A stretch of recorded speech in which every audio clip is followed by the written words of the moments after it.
man, this already seems like this is NFL past history. The last time we seen Shedeur Sanders step on the field, deliver 2 touchdowns, command his team down the field with some reasonable talent behind him, and it looked like the Cleveland Browns and Coach Stefanski was actually going to do right by Shedeur. He proved that if given the opportunity, he could be a quality quarterback in this league. But since then, we haven't seen him step on the field ever since that diabolical performance when he went in with the 4 strings and against the Rams. And we all know how that went. I don't know what's going on in Cleveland and what Stefanski's plan is with Dillon Gabriel, but we got to talk about it, man. Say no more.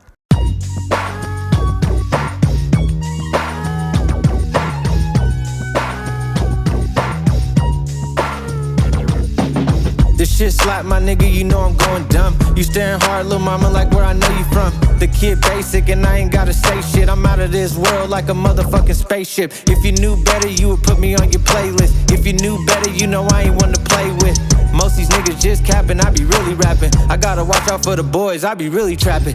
And I keep a joint roll, cause I'm really smoking. Fuck around and get sick. Welcome back to Say No More Media. Don't forget to click that subscribe button and hit that notification bell right there. Say no more. The plan for Shedeur Sanders in Cleveland has already been widely known that we basically don't know what's going on in Cleveland. I mean, he was given a real ample opportunity to prove what he was able to do as being the 4th string quarterback on the depth chart. And he went out there and delivered against the Carolina Panthers, throwing for 2 touchdowns, looking poised in the pocket, also using his legs when he had to. We got to see glimpses of what this young man's future NFL career. But honestly, his future is in the hands of head coach Stefanski, who we all know took Dillon Gabriel with the 3rd round pick in the NFL draft, which to me was extremely high for Dillon Gabriel. No shade. What he was able to do at Oregon and who he was as a quarterback. Had a very successful quarterback collegiate career, a little older. I think he's maybe 25 or so right now, 24 years old. Spent a lot of time in college, but what's going on with Shedeur Sanders is alarming at this point, because what is the plan? We're already 8 games through the season. You trade Joe Flacco to a rival team who needs a quarterback in the Cincinnati Bengals. So that right there has me questioning the Browns organization already. This is crazy. Y'all know that Joe Burrow went down in Cincinnati, so the Cleveland Browns trade their starting quarterback to the Cincinnati Bengals in their division, who could possibly beat them. So that's the level of decision-making that we are clearly dealing with here.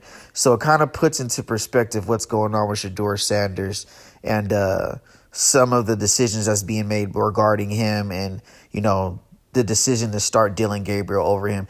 Anybody who will trade their starting quarterback to a division rival in the AFC North, like if my division rival in the Cincinnati Bengals, if Joe Burrow goes down, I'm not even picking up the phone to send them anything. You're in my division. I'm trying to win a Super Bowl. I'm trying to go to the championship. Why would I help you out when you have a starting quarterback that went down and I send you over my starter? This all boils back to Shedeur Sanders. This all circles back to the decision when they took him in the 5th round. Was there ever even a plan to really start this young man? Because he's not a bad quarterback. Despite what you might think of your own personal views of who he is as a person and his character, which to me, he hasn't shown anything that says he couldn't be a capable starting quarterback in the NFL. Regardless of your personal views, this man can play quarterback and he can play with the best of them, and he has extreme confidence and he has a great leadership capability that we watched him, all through his collegiate career at Jackson State and in Colorado. What he was able to do with that offensive line, who was ranked the top 3 worst in the nation, he's up there with the toughness, the likes of rookie quarterback Jackson Dart. And this is all allegedly, and this is coming from me. This is my perspective, my view. But I believe it was either Jackson Dart or Shedeur Sanders who was going to the New York market. Think about it. Shedeur Sanders' father, Deion Sanders, played for the Dallas Cowboys. That's over there in that NFC East division. Shedeur Sanders could have played the Dallas Cowboys twice a year. That storyline with the type of money that would have been bringing in would have been insane. For whatever reason, now we got to take accountability here. I didn't believe that the Sanders family went about this draft process the correct way. They decided to skip the Shrine Bowl, skip the Senior Bowl, did not throw at the draft, only did interviews. I either believe allegedly they were given some bad information on where Shedeur is actually going to go in the draft as far as high, like top 3, top 10 pick, or, having Coach Prime Dillon Sanders represent you as an agent was just the completely wrong move, because we seen Jackson Dart do the opposite. And then, just me keeping it all the way real and being non-biased. And I love Shedeur Sanders, and I love, Coach Prime Dillon Sanders, and I love what they bring, to the sport of football alone. But watching him drop in that draft, man, that was really painful to see as a fan, because I know his capabilities. But you got to look at what went wrong, what happened. People don't just not draft you for a reason. Of course, allegedly, you can assume there's a bunch of other things that's behind this. And, that could be true. If you all look at some videos that's out there, there's some other business decisions that could have went into why Shedeur Sanders fell to the 5th round. But I truly believe that this man was supposed to be in where Jackson Dart is in New York, starting Russell Wilson and, learn from Russell Wilson, get that tutelage, learn, how to play the quarterback position. And then that was going to be his keys to take over the program. But for whatever reason, he ended up falling to the 5th round to the Cleveland Browns, who we have never seen a franchise take 2 quarterbacks so close to each other in a draft. I mean, it's only happened like another 3 or 4 times where they took Dillon Gabriel in the 3rd round and circled back and took Shedeur Sanders in the 5th round.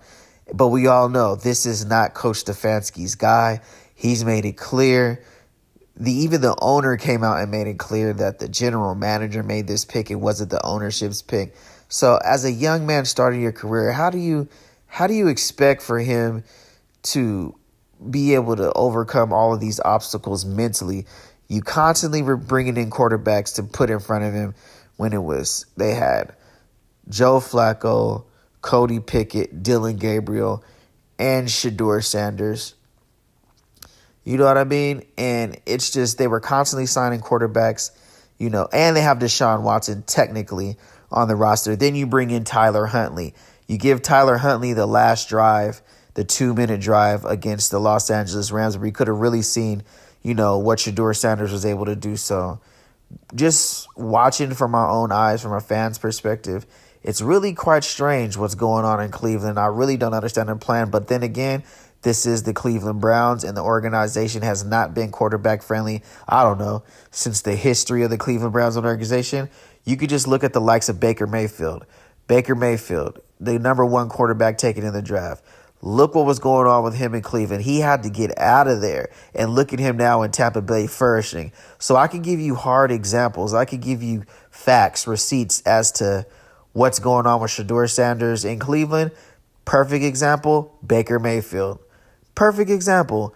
Look at his career in Cleveland and look what he's able to do now that he was able to go to a different franchise that's a little bit more, invested and, allegedly all of this just makes better decisions when it comes to the organization, because the Cleveland Browns, what they're doing with Shedeur Sanders is just, at this point, is very questionable as to what the plan is going to be. Because boom, you trade Joe Flacco, you have thrown Dillon Gabriel into the fire, and Coach Stefanski is doing everything to hide his inefficiencies. We know he can't really push the ball downfield. We know he doesn't have the arm talent or arm strength to get the ball outside of the numbers. So what are they doing? They're running the ball 35 times with Quinshon Judkins. Of course, any rookie quarterback is going to love a run game. We know that. So a part of that is that's a good offensive plan. You don't throw a rookie quarterback in there and just feed him to the wolves. But then again, you threw him in there and had him throw the ball over 52 times, and he only completed 29 completions for a little less than 200 yards and maybe 200 yards. I mean, I think his longest pass downfield was 10 yards. So when you're dealing with this type of, clear and evident Stefanski, this is my guy, he's really trying to do everything he can to get Dillon Gabriel rolling. And again, this is not the video to, downgrade Dillon Gabriel. I hope he has a successful NFL career, and I hope he stays with the Browns because that's their guy and they drafted him. But let's get Shedeur Sanders up out of there. He does not deserve to be in Cleveland, and I don't know why they just won't let him go. That's like an ex holding on to their girlfriend who they don't want. They clearly said, I don't want you, but they don't want to let you go because they don't want to see you go be successful somewhere else. That's exactly what this situation reminds me of, what Cleveland's doing. Just hanging on to Shedeur, and of course they know they can use him for ratings anytime they want, because what his jersey sales are doing alone is outselling the whole Cleveland Browns team combined. It's back to, we all heard about that clause that Shedeur Sanders had in his contract, a one-of-a-kind clause. Might be called the prime effect clause. Some clause where he gets a percentage of all his jersey sales, any interviews, any TV time that's used of his. It's all allegedly. He's already made about $14.7 million on his jersey sales just alone in the clause that he has. Really stepping into this NFL rookie journey as a partner, more or less of an employee. Of course, he's still an employee of the National Football Association. And this is all allegedly, but the clause that Shedeur Sanders has in his contract allowing him percentages to his media rights, his jersey sales, any TV time that he's on the screen, this all seems like it's tied into what's going on in his situation, because if you allow an athlete like that to come in with this much power, just think about how many other athletes, coming behind could potentially do the same thing. And of course, this is all allegedly. This is not facts. You can look it up for yourself on YouTube. But the facts are he does get a very high percentage of his jersey sales, and his jersey sales alone are outselling the Cleveland Browns organization. The Shedeur Sanders jersey alone was in the top 5 in the NFL already in the preseason. So the love and the support for Shedeur Sanders is already present. He's already a fan favorite, and that's not going to change. He comes with his own fan base. He comes with his own, or his own sense of fans that, the social media is over 3 or 4 million followers, being able to have your own YouTube channels and everything that you do outside of football. Of course, who he is as a person, his last name, it's bright, it's aura, it's a star, superstar. He hasn't known any other way, since he's been growing up, especially being the son of Coach Prime Dillon Sanders. You understand what kind of spotlight this comes with, but you also know that he's going to walk the walk just like he talks the talk, and he's always going to be legendary. Now, what the Cleveland Browns have in store for him, I don't think this is where Shedeur Sanders ends his career. I hope it's not. I hope he's released and given the opportunity to sign with some franchises who can use a quarterback. Some of those being the New Orleans Saints, the Las Vegas Raiders, clearly, the Arizona Cardinals. We can go ahead and plug him in right there as well.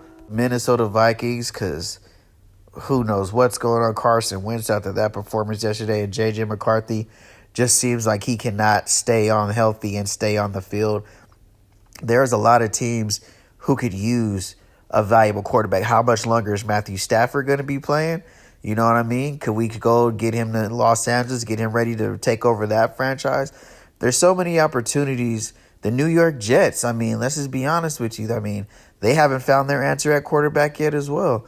Shout out to Justin Fields, but it's just at this point in the career, I think there's so many other franchises who could use Shedeur Sanders. And I'm just hoping to see at this point that the Cleveland Browns release him and allow him to go flourish as a quarterback. He paid his dues at this point. Anytime you sit behind Dillon Gabriel and you have a smile on your face, you don't create distractions. Anything that's coming from distractions in the media is coming from the media on Shedeur Sanders. There's been nothing, of him not paying attention, not learning his playbook, not being locked into his job and his organization, what he's been doing with the kids, and, just being a model quarterback citizen for the Cleveland Browns. But what we do know is that 2 is going to get his opportunity soon. Just the fact that he had to move to 12 was crazy too, because we all know Shedeur Sanders' real number is number 2. I'm rooting for this young man. I really look forward to when they finally take the training wheels off of him and allow him to go be the quarterback that we all know that he could be, which is a starter in the National Football League. And I'm telling you right now, he's better than about, I'm going to say 50% of the quarterbacks right now that start in the NFL. Shedeur Sanders is equal to or better, but he just needs the right opportunity. And I hope it's not in Cleveland. I really hope that they keep Dillon Gabriel, they roll with their guy, their third round pick, and they release Shedeur Sanders and let him go to an NFL franchise who's actually going to let him blossom and do his dance. I really would love to hear about what you guys think is going on with Shedeur Sanders in Cleveland, because at this point, I'm baffled. I really don't understand what the plan is. I mean, it's 7 games into the season, and Dillon Gabriel has kind of showed you what he can give you, which is, passes 10 yards down the field. Let me not do that. Let me not do that with Dillon Gabriel, because I don't think that's fair. I don't want their careers to be linked together. But we got to talk about Shedeur Sanders. Say no more.